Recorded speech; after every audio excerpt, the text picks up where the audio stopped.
ირაკლი ღარიბაშვილი დღეს ანგელა მერკელს შეხვდა. საქართველოს პრემიერ-მინისტრი ბერლინში გერმანიის ფედერაციული რესპუბლიკის კანცლერის მიწვევით ჩავიდა. ისინი ერთმანეთს პირისპირ შეხვდნენ, რის შემდეგაც საქართველოსა და გერმანიის დელეგაციების შეხვედრა გაიმართა. განხილვის მთავარი თემა ასოცირების ხელშეკრულებაზე ხელმოწერა, ნატოში ინტეგრაცია და ამ კუთხით გერმანიის მხარდაჭერა იყო. შეხვედრის დასრულების შემდეგ ირაკლი ღარიბაშვილმა და კანცლერმა ანგელა მერკელმა მედიისთვის განცხადებები გააკეთეს. განსაკუთრებით ვაფასებთ გერმანიის მტკიცე მხარდაჭერას საქართველოს ტერიტორიული მთლიანობისადმი, ასევე ყურადღება გავამახვილებთ ევროკავშირთან ურთიერთობებზე, როგორც იცით ჩვენ 27 ივნისს ხელს ვაწერთ ასოცირების ხელშეკრულებას, ყველა მისი კომპონენტით, რითაც თვისებრივად ახალ საფეხურზე გადავდივართ ევროპული ინტეგრაციის პროცესში და მე დარწმუნებული ვარ, რომ ასოცირების შეთანხმება კიდევ უფრო შეგვიწყობს ხელს დავუბრუნდეთ ერთიან ევროპულ ოჯახს და გავხდეთ მისი სრულფასოვანი წევრი. ჩვენ ძალიან ვაფასებთ, რომ დღევანდელ შეხვედრაზე მივიღეთ ქალბატონი მერკელის მხარდაჭერა ასოცირების შეთანხმების განხორციელების პროცესში, ასევე მივიღეთ მხარდაჭერა, რომ გაღრმავდება ეკონომიკური სავაჭრო ურთიერთობები, რაც ჩვენი ქვეყნის არის ძალიან მნიშვნელოვანი გზავნილი არის დანარჩენი ევროპული ქვეყნებისთვის, რომ საქართველოში ბიზნეს გარემო დღითიდღე უმჯობესდება. გერმანიის კანცლერის ანგელა მერკელის განცხადებით, ნატოს წევრი ქვეყნები უელსის სამიტზე ხაზს გაუსვამენ იმას, რომ საქართველო კარგი პარტნიორია. როგორც მერკელმა საქართველოს პრემიერთან შეხვედრის შემდეგ გამართულ ერთობლივ პრესკონფერენციაზე თქვა, ამის გამოსახატად მეპის გარდა სხვა შესაძლებლობებიც არსებობს. მაპის საკითხი ნატოს შემდეგი სამიტის თემა არ იქნება, მაგრამ ჩვენ ვხედავთ იმ პროგრესს, რაც არის საქართველოში. ასევე ვხედავთ საქართველოს ძალისხმევას მაგალითად ავღანეთში. ამიტომ ნატოს შემდეგი სამიტისთვის ჩვენ უნდა გადავწყვიტოთ, როგორ უნდა გავუსვათ ხაზი იმას, რომ საქართველო არის კარგი პარტნიორი და მე ვფიქრობ, რომ მაპის გარდა სხვა შესაძლებლობებიც არსებობს ამის გამოსახატად. არ მგონია, რომ ნატოს რამე გადაწყვეტილებას რუსეთი მიიღებს, როგორც მწვანე შუქს დამატებითი აგრესიისთვის. მე ვფიქრობ, რომ საქართველოს რუსეთთან ურთიერთობის უფრო ინტენსიური ნორმალიზაცია მხარდაჭერის ღირსია. ერთობლივ პრესკონფერენციაზე საქართველოს პრემიერმა რუსეთთან ურთიერთობაზეც ისაუბრა. ირაკლი ღარიბაშვილის თქმით, საქართველო ქმნის საინტერესო მაგალითს რეგიონში, რადგან არის ქვეყანა, რომელსაც სურს გახდეს ევროკავშირის წევრი, თუმცა ამავდროულად ინარჩუნებს და აგრძელებს კონსტრუქციულ პოლიტიკას რუსეთთან. ღარიბაშვილი აცხადებს, რომ ახალი ხელისუფლების პოლიტიკა მაჩვენა, რომ საქართველოს კონსტრუქციული და პროგნოზირებადი მთავრობა ჰყავს. ჩვენი ხელისუფლების დროს 2 წლის წინ მაშინ რაც საპარლამენტო არჩევნებში გავიმარჯვეთ, ძალიან ბევრი ნაბიჯი გადავდგით, კონსტრუქციული ნაბიჯი, რამაც რეალური შედეგი გამოიღო და ამ კონსტრუქციულმა პოლიტიკამ აჩვენა, რომ საქართველოს ჰყავს კონსტრუქციული, პროგნოზირებადი და სტაბილური მთავრობა, რომელსაც სურს ურთიერთობების ნორმალიზება მის მეზობელ სახელმწიფოებთან და განსაკუთრებით რუსეთთან. ასევე მინდა აღნიშნავ, რომ ჩვენი მთავრობა არის აბსოლუტურად მოტივირებული და თანამიმდევრული და პროგნოზირებადი და ჩვენ ვეკიდებით პასუხისმგებლობით ჩვენს ვალდებულებებს. რაც შეეხება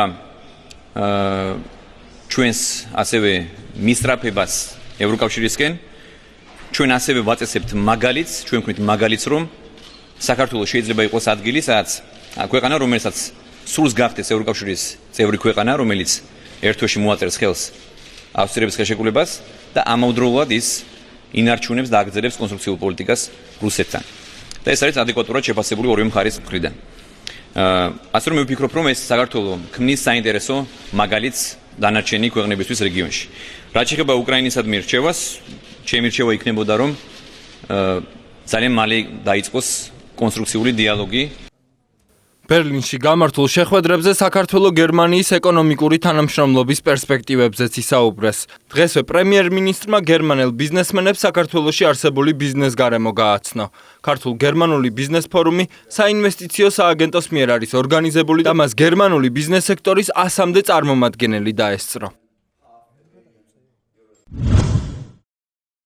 გერმანიის კანცლერის განცხადება იმის შესახებ, რომ უელსის სამიტზე საქართველოსთვის მაპის მინიჭების საკითხი არ განიხილება, ნაციონალურ მოძრაობაში მთავრობის არათანმიმდევრულ საგარეო პოლიტიკას დაუკავშირეს.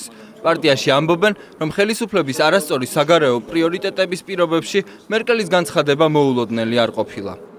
ჩვენ ვერ ვიხილეთ სამწუხაროდ წყობრი თანამედროვე პოლიტიკური დიპლომატიური კამპანია ჩვენი ხელისუფლების მხრიდან მთელი ამ 2 წლის განმავლობაში. არა მარტო გერმანიასთან ერთად შეერთებულ შტატებშიც კი. როგორ უნდა მოველოდოთ ჩვენ, რომ სხვები აქტიურებენ ჩვენს ნაცვლად იმ მიმართულებით, სადაც ჩვენ ვამბობთ, რომ პრობლემები პრაქტიკულად მოგვარებულია რუსეთთან. ეს ძალიან სახიფათო უპასუხისმგებლობაა, სახიფათო გულუბრყვილობა უკეთეს შემთხვევაში ჩვენი ხელისუფლებისგან და ამ თვალსაზრისით სამწუხაროდ არ ყოფილა გასაკვირი ეს განცხადება გერმანიის კანცლერის. წელიწადნახევარი ქვეყანამ დაკარგა ჩვენი მთავრობის უნიათობის და არასწორი საგარეო პოლიტიკის გამო. შესაბამისად, ის რაც შეიძლება მომხდარიყო სექტემბერში, ამას საქართველოს ვერ მიიღებს.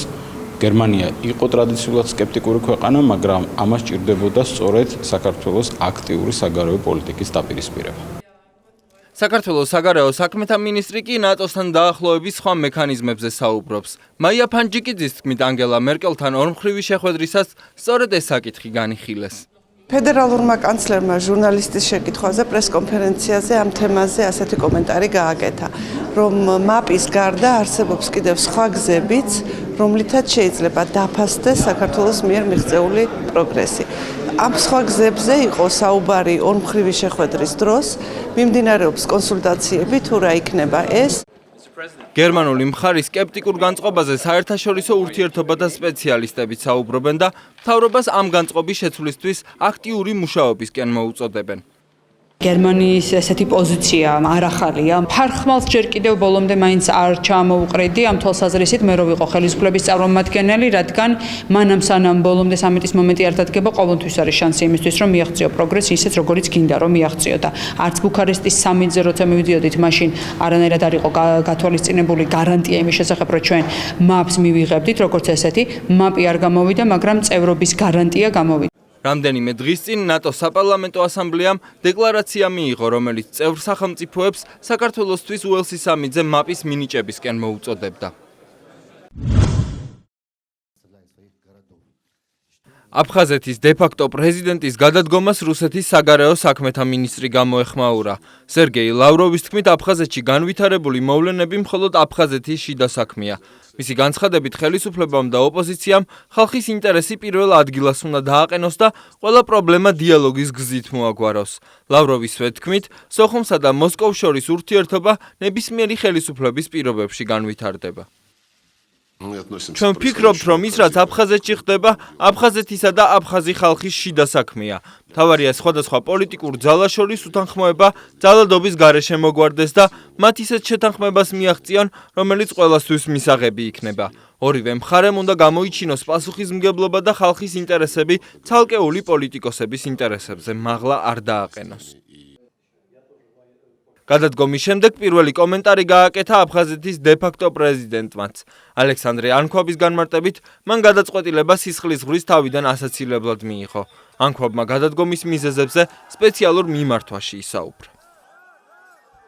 ხელისუფლება ცდილობდა ოპოზიციასთან მოლაპარაკების დაწყებას, რომელსაც საკოორდინაციო საბჭო ხელმძღვანელობს. თუმცა ამ მოლაპარაკებებმა ვერ მიგვიყვანა კომპრომისულ გადაწყვეტილებამდე. თანხმობის მიღწევის მცდელობა მათი მხრიდან არ ყოფილა. ისინი მხოლოდ მითითებებს იძლეოდნენ. ჩემთვის როგორც ხელისუფლების მეთაურისთვის, რომელზეც მთელი პასუხისმგებლობაა, მთავარი იყო და იქნება მშვიდობის შენარჩუნება და სისხლის ზღვრის თავიდან აცილება. ეს არის ის რთული გამოსავალი, რომელიც ყველამ ერთად მოვძებნეთ. შესაძლებლობა გვეძლევა დავიწყოთ სრულიად ახალი დიალოგი, რომელიც ყველა ჩვენგვანს გაგვაერთიანებს და დარწმუნებული ვარ, ასეც მოხდება. ანქვაბის გადადგომას უკვე გამოეხმაურა ოფიციალური რუსეთიც. პრეზიდენტ პუტინის თანაშემწემ ვლადისლავ სურკოვმა განაცხადა, რომ მოსკოვი აქტიურად მუშაობს ეგრეთ წოდებულ პრეზიდენტის მოვალეობის შემსრულებელ ვალერი ბგანბასთან. მისი თქმით, რუსეთი აფხაზი ხალხისთვის ფინანსურ და სამხედრო დახმარებას სრული მოცულობით უზრუნველყოფს. ალექსანდრე ანქვაბის შემდეგ თანამდებობა დე-ფაქტო პრემიერმა ლეონიდ ლაკერბაიამაც დატოვა. პრეზიდენტის მოვალეობის შემსრულებლად პარლამენტის სპიკერი ვალერი ბგანბა დაინიშნა. დე-ფაქტო პარლამენტის გადაწყვეტილებით მარიონეტული რეჟიმის ვადამდელი საპრეზიდენტო არჩევნები 24 აგვისტოს გაიმართება. ანქვაბის გადადგომა თბილისისთვის მოულოდნელი იყო. ეს ფაქტი შერიგებისა და სამოქალაქო თანასწორობის საკითხებში სახელმწიფო მინისტრმა აღიარა. ამავე დროს ზაქარეიშვილი აცხადებს, რომ ვინც არ უნდა გახდეს მარიონეტული რეჟიმის ლიდერი, ქართული მხარე მასთან კონტაქტისთვის მზად უნდა იყოს. სიმართლე გითხრათ, ჩემს მოულოდნელი იყო, რომ ამ კომბა ასე სწრაფად დაყარა ფარხმალი, ან ერთ დღეში გაიქცა. მე შევახსენებ ყველას, რომ ამ ქვაბი იქნება თუ ვინც არ უნდა იყოს მათი სტატუსები ჩვენთვის მიუღებელია, ისინი არ წარმოადგენენ არანაირ ოფიციალურ პირებს, მათი ისინი არ შესაბამება მათი მდგომარეობა არ საქართველოს კონსტიტუციას, არ საქართველოს კანონმდებლობას, არ საერთაშორისო სამართალს, მაგრამ იქ მიმდინარე პროცესები ჩვენს მნიშვნელოვანია, როგორც პოლიტიკურ ჭრილიდან გამომდინარე, მნიშვნელოვანია ქონდეს დიალოგი აფხაზურ საზოგადოებასთან. ამიტომ ვინც არ უნდა იყოს ლიდერი აფხაზურ საზოგადოებისა, ჩვენ უნდა ვიყოთ მზად კონტაქტი ქონდეს მათთან. აფხაზეთში მოქმედი რეჟიმის წინააღმდეგ ოპოზიციის პროტესტის ერთ-ერთი მთავარი მიზეზი გალის რაიონში მცხოვრები ქართველებისთვის აფხაზური მოქალაქეობის მინიჭება გახდა. ოპოზიცია ანქვაბის ხელისუფლების მიერ 25,000 ქართველისთვის აფხაზური პასპორტების დარიგებას უკანონოდ მიიჩნევდა. სოხუმის ხელისუფლების ცვლილების შემდეგ თბილისში შიშობენ, რომ ეს მოვლენები ეთნიკურ ქართველებს აფხაზეთში ახალ საფრთხეს შეუქმნის. ეგრეთ წოდებული აფხაზეთის პრეზიდენტის ანქვაბის მიერ გაკეთებულ განცხადებებზე გაკეთა ძალიან საინტერესო განცხადებები იმასთან დაკავშირებით, რომ საერთოდ აფხაზეთის მომავალი კითხვის ნიშნის ქვეშ დგება.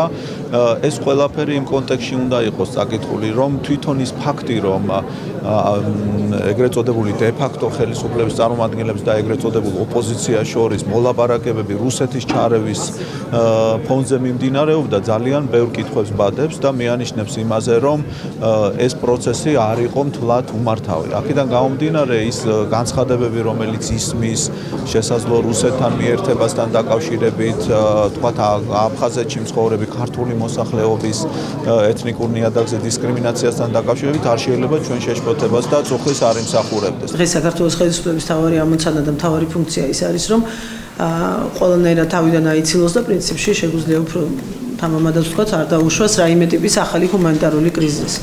ის რომ 27 ივნისამდე ტერიტორიული მთლიანობის აღდგენა ვერ მოხდებოდა, მე მგონი ახლა ამაზე არც არავინ არ ფიქრობდა და ამისი ოცნება არავის არ ქონია. ამიტომ ხელმოწერის კონტექსტში თავარი ამოცანა კიდევ ერთხელ ვამბობ, არ იყოს რაიმე ტიპის მორიგი ჰუმანიტარული კრიზისი საქართველოს ტერიტორიაზე, ოკუპირებულზე თუ არა ოკუპირებულზე, არ დაუშვათ ადამიანების მასობრივი გადაადგილება, ახალი დევნილობა და ბუნებრივია მსხვერპლი, რაც კიდევ უფრო მაღალი დიდი პრობლემა იქნება. საქართველოს პარლამენტის თავმჯდომარემ აფხაზეთში განვითარებული მოვლენები ევროკავშირთან ასოცირების შეთანხმების გაფორმებას დაუკავშირა. დავით უსუფაშვილის განცხადებით, სოხუმში საგანგაშო არაფერი ხდება, თუმცა შესაძლო გართულებებს საქართველოს ფხიზლად უნდა შეხვდეს. ჯერჯერობით საგანგაშოს მე მას ვერ დავარქმევ, მაგრამ უკიდურესად საყურადღებოა იმისათვის, რომ უზრუნველყოფილი იყოს მშვიდობა რეგიონში. ასოციების ხელშეკრულების პროცესში შესაძლოა იყოს გარკვეული გართულებები. მე დარწმუნებული ვარ, რომ საერთაშორისო საზოგადოების მცდელობით, ჩვენი სწორი პოლიტიკით შევძლებთ იმას, რომ რაიმე სერიოზული პრობლემები აღარ დაემატოს ჩვენს ქვეყანას. გამოსვლები აფხაზეთში საქართველოსა და ევროკავშირს შორის ასოცირების ხელშეკრულების ხელმოწერას უკავშირდება. ამაში დარწმუნებულია ცნობილი რუსი სამხედრო ჟურნალისტი ორხან ჯემალი. მისი აზრით, აფხაზეთის მეშვეობით რუსეთი თბილისზე ისეთივე ზეწოლის განხორციელებას ცდილობს, როგორც უკრაინაზე. საქართველომ განაცხადა, რომ ევროკავშირთან ასოცირების შეთანხმებას მოაწერს ხელს. ის რაც აფხაზეთში ხდება საქართველოს ზეწოლის ფორმაა. იგივე მოხდა უკრაინაში, როდესაც კიევისთვის უნდათ იმის ახსნა, რომ არასწორად იქცევა, იქ ხდება მსგავსი მოვლენები. როდესაც თბილისს უნდათ, რომ აუხსნან, იწყება აფხაზეთში. ეს არის მუქარა აფხაზეთის რუსეთთან შესაძლო შეერთებით. თანაც იქიდან გაასახლებენ იმ ქართველებს, ვინც იქ ცხოვრობს. საქართველოს გალის რაიონიდან ქართველების დეპორტაციით ემუქრებიან. სოხუმელი ჟურნალისტი ინალ ხაშიგი ტაბულასთან საუბარში ქართველების დეპორტაციის საშიშროებას უარყოფს. იგი აღნიშნავს, რომ ხელისუფლებასა და ოპოზიციას შორის დაპირისპირება უფრო შიდა მიზეზებს, ეკონომიკის მძიმე მდგომარეობას, კორუფციას, რეფორმების არარსებობას უკავშირდება. ხაშიგი მიიჩნევს, რომ ახალი ხელისუფლება აფხაზეთში მცხოვრებ ქართველთა უფლებებს არ შელახავს. აქციებში მონაწილე ყველაზე რადიკალურ ოპოზიციონერებსაც არ უთქვამთ, რომ გალიდან ქართველები უნდა გაასახლონ. იმ შემთხვევაში, თუ მათ პასპორტებს ჩამოართმევენ, მათ ბინადრობის უფლებას მისცემენ და ქართველების უფლებები არ შეილახება. იმის შესახებ, რომ ბოლო მოვლენების შედეგად გალის მოსახლეობის მდგომარეობა შესაძლოა გაუარესდეს, ნაციონალური მოძრაობის წევრი შოთა უტიაშვილი საუბრობს. მისი აზრით, აფხაზეთისა და იქ მცხოვრები მოქალაქეების პრობლემას ხელისუფლება სათანადო ყურადღებას არ უთმობს. გალის ქართული მოსახლეობა აღმოჩნდება ამ ახალი პოლიტიკის მძეველი აფხაზეთში. აღსანიშნავია, რომ ისინი იყვნენ ყველანი ანქვაბის ამორჩევლები. და ამიტომ ამ ქვაბის შეცვლა რუსეთისაც უფრო მისაღები ფიგურით უნებრივია აისახება ამ ხალხის კეთილდღეობაზე. ეს ხალხი გალილები ამ ქვაბს უმოდლოდნენ იმას, რომ გალში კრიმინალი შემცირდა ბოლო წლების განმავლობაში. ეხლა შეიძლება რომ ეს ხალხი დაუცველი აღმოჩნდეს ამ კრიმინალების პირისპირ, პოლიტიკურად წახალისებული კრიმინალების პირისპირ და ამ შემთხვევაში ბევრ მათგანს ალბათ გაუჩნდება мотиваცია რომ დაბრუნდეს აქეთ მხარეს დინარეს. ექსპერტების ნაწილი ფიქრობს, რომ ამ ქვაბის გადაყენების შემდეგ აფხაზეთზე რუსეთის გავლენა გაიზრდება. ბატონი სურკოვი პუტინის ერთ-ერთი უახლოესი თანაშემწე იქ იმყოფება და ძნელი წარმოსადგენია, რომ ეს სრულიად შემთხვევითი იყოს და არავითარი კავშირი არ ქონდეს იმ მოვლენებს, რაც აფხაზეთში ხდება. თუ ამ ქვაბის მთავრობა აღიქმებოდა როგორც ერთი მთავრობა, რომელიც კი დამოკიდებული იყო რუსეთზე, მაგრამ მაინც ცდილობდა რაღაც საკუთარი აფხაზური ხაზის გატარებას, ეს მოწინააღმდეგეები მოითხოვენ კიდევ უფრო ახლო ურთიერთობას რუსეთთან და კიდევ უფრო მეტ აგრესიას გალის ქართული მოსახლეობის მიმართ. აფხაზეთში განვითარებული მოვლენების პარალელურად განცხადება რუსეთთან შეერთების შესახებ სამხრეთ ოსეთის მარიონეტული რეჟიმის ლიდერმა გააკეთა. ლეონიდ თიბილოვის თქმით, ამ თემაზე მას საუბრები რუსეთის ხელისუფლების წარმომადგენლებთანაც ჰქონდა და მომავალი პარლამენტიც, რომელსაც ცხინვალში აირჩევენ, მზად იქნება ეს საკითხი დააყენოს.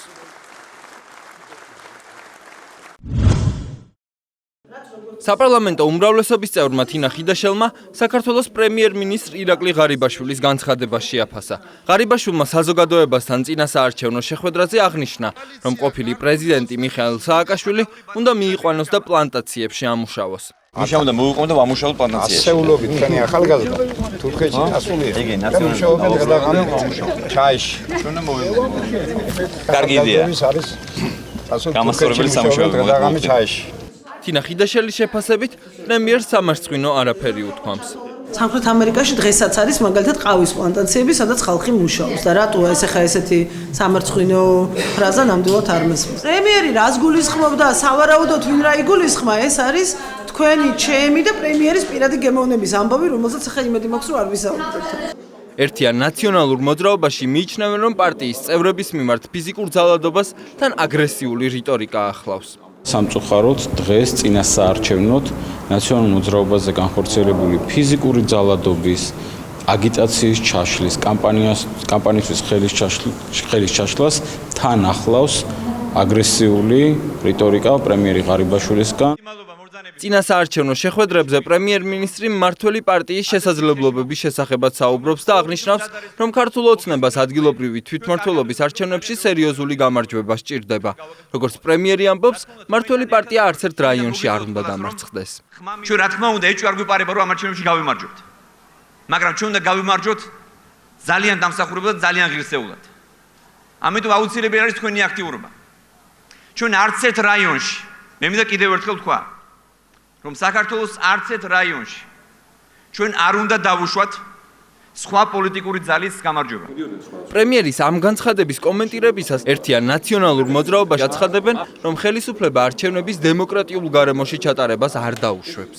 ბუნებრივია, რომ ნებისმიერ პოლიტიკურ ძალას, მათ შორის მმართველ ძალას, სურდეს გამარჯვება ყველგან და ამისკენ მოუწოდებს სამარჯვებას. მაგრამ კატასტროფაა სამარცხვინო და პოლიტიკური შხამის შემომტანია ამ ქვეყნის ცხოვრებაში, როდესაც ხელისუფლების მეთაური ძახის, რომ ჩვენ ამას არ დაუშვებთ.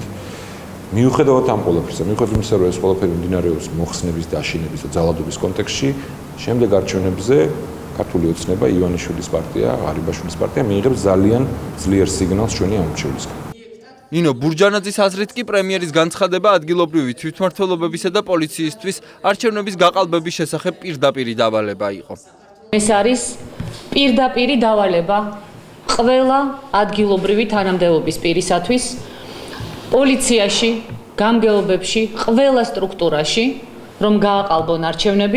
საპარლამენტო უმრავლესობაში აღნიშნავენ, რომ ყოფილი ხელისუფლება მსგავსი განცხადებებით პოლიციას, გამგებლებსა და რწმუნებულებს დავალებას აძლევდა. დღეს კი ვითარება შეცვლილია.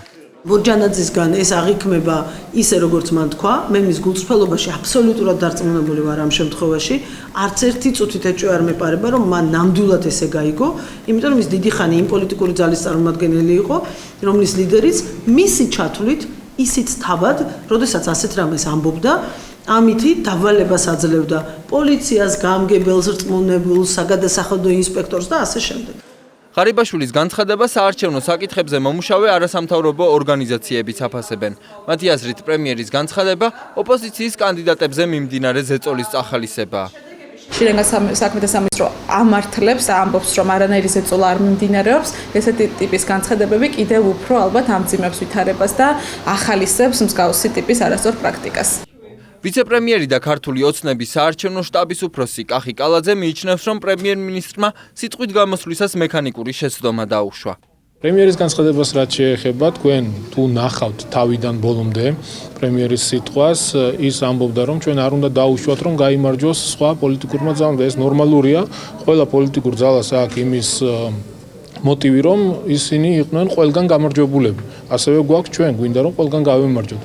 უბრალოდ მე არ დაუშვებთ მის მიერ გაკეთებული განცხადება, ეს იყო მექანიკური შეცდომა. ღარიბაშვილმა საარჩევნო შეხვედრებზე მედიასაც უსაყვედურა. მისი თქმით, ტელევიზიით მხოლოდ ნეგატიური მოვლენები შუქდება. ტელევიზორში ყოველთვის ნეგატივია და ის მოკლეს, ის გააკეთეს, გაუგუჭეს და თვითონ არაფერი არ ხდება ქვეყანაში და ეს მიზანმართული კამპანია, რომ კიდევ ერთხელ ასე ვთქვათ, მოსახლეობა დაძაბონ და თქვან, რომ ქვეყანა უკან მიდის და არა რეალობა სულ სხვა. სასტუმრო რედისონში ქიმიური, ბიოლოგიური, რადიაციული და ბირთვული მეცნიერებებისა და შედეგების მართვის მსოფლიო კონგრესი გაიხსნა.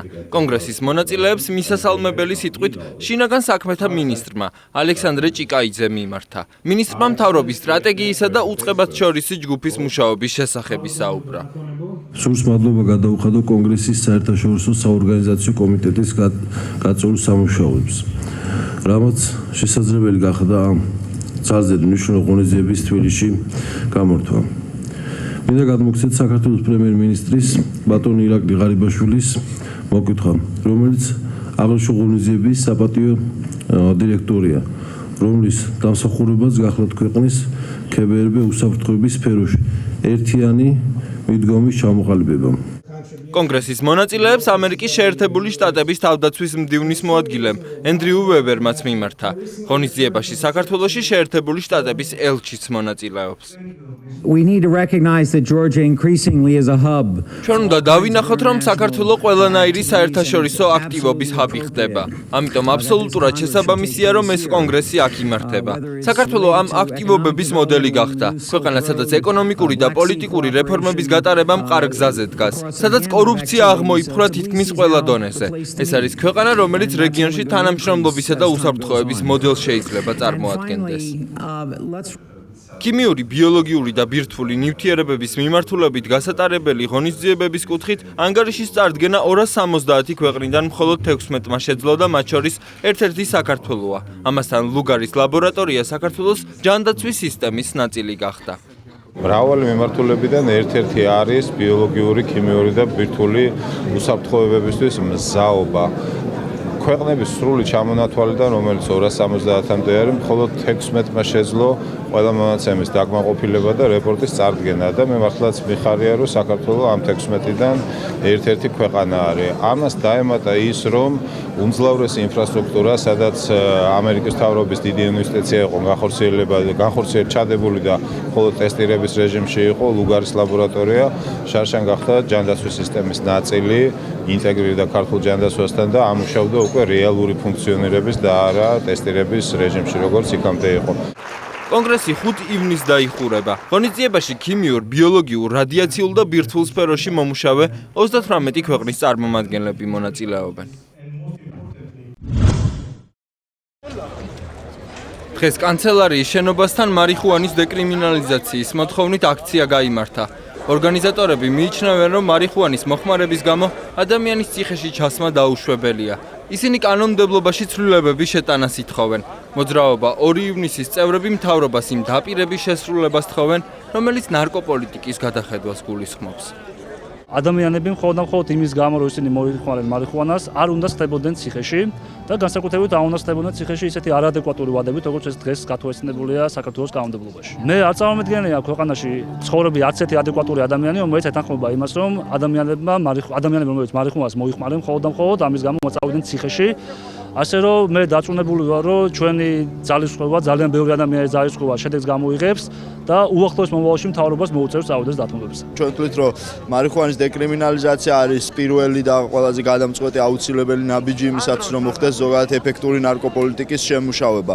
ანუ ეს არის ჩვენი ძირითადი მოთხოვნა, მოწოდება ხელისუფლებისთვის და საზოგადოება იკრიბება, რომ დაანახოს თავიანთი განწყობა. რაც შეეხება საფრთხეებს, დეკრიმინალიზაცია არათუ არ წარმოადგენს საზოგადოებისთვის რეალურ საფრთხეს, პირიქით ეს არის აუცილებელი ნაბიჯი იმისათვის, რომ დაიწყოს გონივრული, რაციონალური მიდგომების ძიება, გონივრული ნარკოპოლიტიკის შემმუშავება. ადამიანი, ვინც ამას მოიხმარს, არანაირად არ ხდება მიდრეკილი იმისკენ, რამე საფრთხე შეუქმნას ვინმეს ძალიანაც რო უნდოდეს ეს სიფხიზლეში. ცალკე საკითხია ეს უნდა მოიხმარონ თუ არა მარიხუანა, ყველას თავისი უფლება აქვს, მაგრამ მაგას დარწმუნებით ვიძახი, რომ არანაირი საფრთხე და აგრესია მაქედან არ მოდის. ეგ კი არა, შეიძლება ვიღაც გაბრაზებულმა ადამიანმა მოწიოს და ეგრევე შენთან მეგობრობა მოუნდეს. სრულიად აბსურდული არის ის სასჯელი, რაც მარიხუანას და ზოგადად ნარკო დამოკიდებულ ადამიანებს შეეფარდებათ. ანუ აბსოლუტურად არაფერში არ ხდება და ჩვენ გვაქვს ანუ რეკომენდაციებიც არის გაეროსი და ასე შემდეგ, რომ აუცილებლად შესაძლებელი არის ეს ყველაფერი, მაგრამ რატომღაც არც წინა ხელისუფლებამ და არც ახალმა ხელისუფლებამ აქეთკენ ქმეთი ნაბიჯები არ გადადგა, რაც ეჭვს ბადებს, რომ აი აქედან ამოღებული ჯარიმებით და გირაოებით ივსება ბიუჯეტი და სად მიდის ეს ფული კაცმა არ ეცემა. მე ვთვლი, რომ საზოგადოებრივ არ შეიძლება ადამიანის სასტიკად დასჯა მცირე დანაშაულის გამო, ისე დანაშაულის გამო, რომელიც სოციალურად საშიში არაა. ამიტომ, რა თქმა უნდა, დეკრიმინალიზაცია ამ საკითხის აუცილებელია, მაგრამ უნდა გაკეთდეს ძალიან ფაქიზად, ძალიან ნელა მოთმინებით უნდა გაარკვიონ ყველა საკითხი და სახელმწიფო უნდა ჩაერთოს აუცილებლად, იმიტომ რომ ეს სტიქიურად ამის გაკეთება არ შეიძლება. შინაგან საქმეთა მინისტრის მოადგილის განცხადებით, მარიხუანას დეკრიმინალიზაცია სავალალო შედეგებს გამოიწვევს. ლევან იზორიას განმარტებით, მარიხუანა გაეროს ჯანდაცვის ორგანიზაციას ჯანმრთელობის მავნე ნივთიერებების სიაში აქვს შეტანილი და საქართველოს როგორც კონვენციის ხელმომწერი გამონაკლის არ დაუშვებს. მარიხუანა ზოგადად გაეროს სიებშია მოცემული, როგორც ჯანმრთელობისთვის ძალიან მავნე ნარკოტიკული ნივთიერება. შესაბამისად, ეს არ არის მხოლოდ საქართველოს გადაწყვეტილება და ინიციატივა, საქართველოს როგორც კონვენციის წევრი ქვეყანა და ქვეყანა, რომელიც ამ სიებს აღიარებს როგორც ნარკოტიკულ ნივთიერებებს გამონაკლის არ უშვებს მარიხუანაზე, იმის თქმა, რომ ყველაფერი დეკრიმინალიზებულია, მერწმუნეთ, რომ ეს ჩვენი გენოფონდის ისევ სავალალო მდგომარეობაში ჩაყენებას გამოიწვევს, თუ ჩვენ რაღაც ალტერნატივებზე არ ვიფიქრეთ. ადმინისტრაციულ სამართალდარღვევათა კოდექსი მოხმარებისთვის ითვალისწინებს ჯარიმას. მეორე ჯერზეც მოხმარებისთვის არის ჯარიმა, პირველად მოხმარებაზე სასჯელი არცად არ არის გათვალისწინებული. სისხლის სამართლებრივი ყოველ შემთხვევაში. შინაგან საქმეთა სამინისტროსგან განსხვავებული მიდგომა აქვს ჯანდაცვის სამინისტროს. დავით სერგეენკოს თქმით, მარიხუანას მოხმარებისთვის არაადეკვატურად მკაცრი სასჯელია დაწესებული. მარიხუანასთან და შედარებით სუბუქ ნარკოტიკებთან იყო არაადეკვატურად მკაცრი დამოკიდებულება. მეორე მხრივ, საფრთხე ნარკომანიასთან იყო აბსურდამდე მისული ლიბერალიზაცია. ამოცანა არის ის, რომ არა მხოლოდ მარიხუანაზე ვიმუშაოთ, რა თქმა უნდა, ეს აბსურდული გამკაცრება არის გასასწორებელი, მაგრამ მეორე მხრივ მთლიანად პოლიტიკა არის წესრიგში მოსაყვანო, ანუ ერთი მხრივ იყო გადავარდნილი ერთ უკიდურესობაში მარიხუანას შემთხვევაში და მეორე მხრივ საფრთხე ნარკომანიის შემთხვევაში მეორე უკიდურესობაში და შუაში ნარკოპოლიტიკა არ იყო გამართული. ჩვენ ვცდილობთ, რომ სამივე მოვაგვაროთ. მე არ გავურბივარ პასუხს, რა თქმა უნდა, ვიმეორებ, რომ მარიხუანას შემთხვევაში არაადეკვატურად მკაცრი ზომები აღარ იქნება მიღებული. მარიხუანის დეკრიმინალიზაციის მომხრეა საპარლამენტო უმრავლესობის წევრი თინა ხიდაშელი.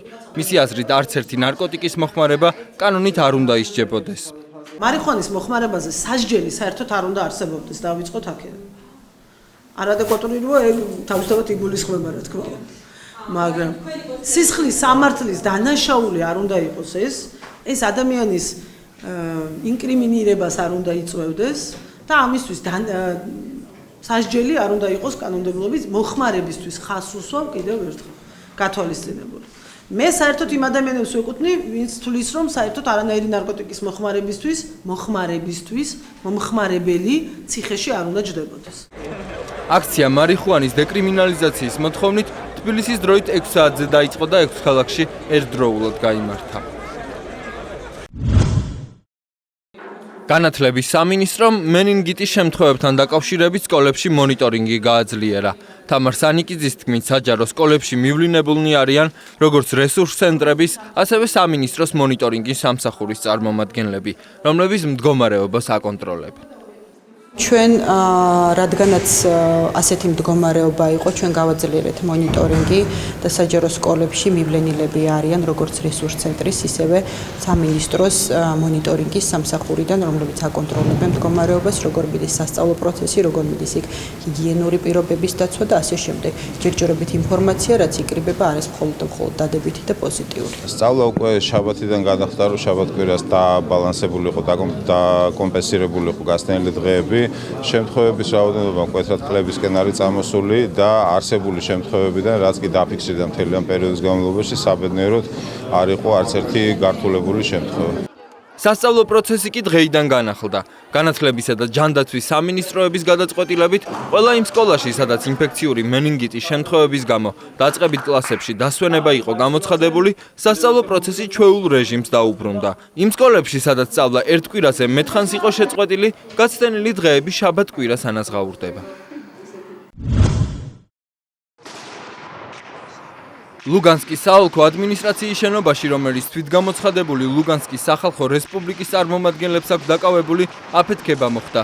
თვითმხილველთა ნაწილის განცხადებით, აფეთქებამდე ცოტა ხნით ადრე ქალაქის თავზე მოიერიშე სუ 25 დაფრინავდა. ინფორმაცია ჯერ ოფიციალურ სამსახურებს არ დაუდასტურებიათ. ანტიტერორისტული ოპერაციის პრესოფიცერმა ალექსანდრ დმიტრაშკოვსკიმ განაცხადა, რომ აფეთქება შენობის შიგნით მოხდა და გარედან არ უსწრიათ. ლუგანსკის ოლქში მთელი დღის განმავლობაში უკრაინელ მესაზღვრეებსა და ტერორისტებს შორის ბრძოლა მიმდინარეობს. გუშინ ღამით ლუგანსკის სასაზღვრო ნაწილის სამხედრო მოსამსახურეებს 500-მდე პრორუსი მებრძოლი დაესხა თავს. სამხედროებამ მესაზღვრეებს მაშველი ძალა გაუგზავნეს. ბრძოლაში სამხედრო ავიაციაც მონაწილეობდა.